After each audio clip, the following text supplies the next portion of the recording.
நம்ம பாண்டிச்சேரியில பூர்ணாங்குப்பம் அப்படின்ற கிராமத்துல நடந்த ஒரு சிறப்பான விஷயத்தை பத்தி தான் இந்த வீடியோல நான் பேச போறேன். பூர்ணாங்குப்பம் அப்படின்னு சொன்னாலே ஒரு பெருமை வாய்ந்த ஒரு கிராமம், ரொம்ப பாரம்பரியமான ஒரு கிராமம். பூர்ணாங்குப்பம் அப்படின்னு சொன்னாலே பசுமை நிறைந்த விவசாய நிலங்கள் தான் நம்மளுக்கு ஞாபகம் வரும். அது மட்டும் இல்லாம இரண்டு புறமும் இரு ஆறுகள், ஒரு புறம் கடல். அப்போ இந்த ஊரை எப்படி சொல்லுவாங்க அப்படின்னா கர்ப்ப கிரகம் போல. கர்ப்ப கிரகம் அப்படின்னா என்ன அப்படின்னு கேட்டீங்கன்னா, தாயின் கருவறையில இருக்கிற பாதுகாப்பான ஒரு ஊர் போல இந்த ஊர். ஏன்னா சப்போஸ் மழை வந்தா கூட இரண்டு பக்கம் இருக்கிற ஆறுல அந்த தண்ணீர் போய் கடல்ல கலந்துரும். அப்ப எங்கேயும் தேங்கி நிக்காது. அப்படிப்பட்ட ஒரு பாதுகாப்பான அழகான ஒரு ஊர் நம்ம பூர்ணாங்குப்பம்.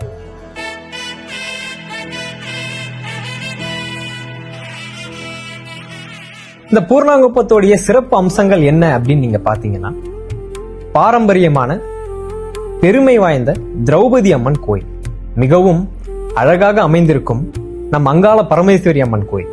இது இரண்டுமே பயங்கர சக்தி வாய்ந்த ஒரு கோயில். கலைக்கும் கலைஞர்களுக்கும் விளையாட்டுக்கும் விளையாட்டு வீரர்களுக்கும் அதிக முக்கியத்துவம் அளிக்கக்கூடிய கிராமம் நம் பூர்ணாங்குப்பம் கிராமம். தற்போது நம் பூர்ணாங்குப்பம் கிராமத்தில் ஒரு வரலாற்று சிறப்பு மிக்க ஒரு நிகழ்வு நிகழ்ந்துள்ளது. அது என்னவென்று கேட்டால் நம் முழியன் குளம். முழியன் குளம் என்றால் என்ன அப்படின்னு பல பேருக்கு சந்தேகம் எழும்பலாம்.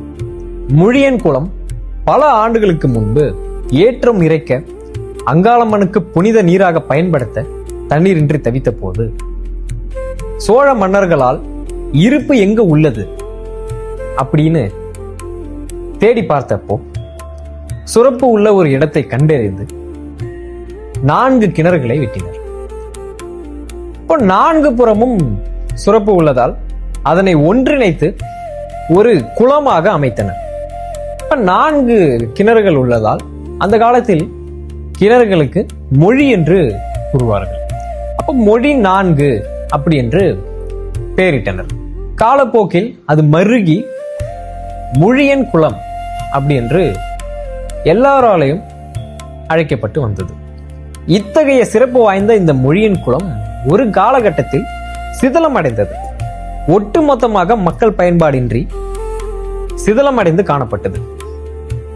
பல ஆண்டுகளுக்கு பின்பு தற்போது மக்கள் அனைவரும் ஒன்றிணைந்து தற்போது இந்த முழியன் குளத்தை பயன்பாட்டுக்கு மறுசீரமைத்து கொண்டு வந்துள்ளனர்.